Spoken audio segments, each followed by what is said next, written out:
এই গাছের নিচে বসে একটু রিল্যাক্স করি। গাছটা নড়ছে কেন? কি হচ্ছে এটা? আগে যা! আমাকে যা!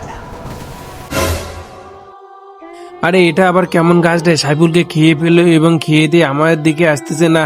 তার আগে গিয়ে ভাইকে সব কথা বলে দিতে হবে, নাহলে তো আমাকেও খেয়ে ফেলবে। যাই যাই যাই, তাড়াতাড়ি যাই। ভাই ভাই ভাই ভাই ভাই তোর কি হয়েছে? ভাই, ওই রাস্তার গাছটি সাইফুলকে জ্যান্ত গিলে খেলো। কি বলিস? এটা কি করে হয়? চল তো গিয়ে দেখি। চলো ভাই চলো। ভাই ভাই, এই সেই গাছটি যেটা সাইফুলকে গিলে খেলো।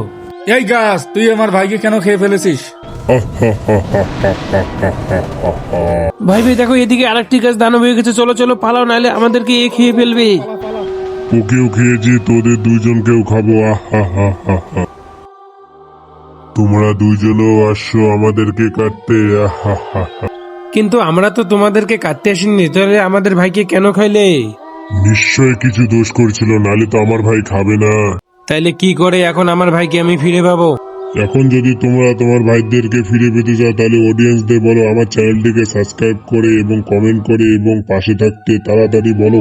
কি অডিয়েন্সদেরকে বলতে হবে? তো বন্ধুরা, তোমরা তাড়াতাড়ি লাইক কমেন্ট সাবস্ক্রাইবটা করে দাও, তাহলে আমি আমার ভাইকে ফিরে পাবো। প্লিজ বন্ধুরা, সবাই একটু লাইক কমেন্ট সাবস্ক্রাইবটা করে দিবেন।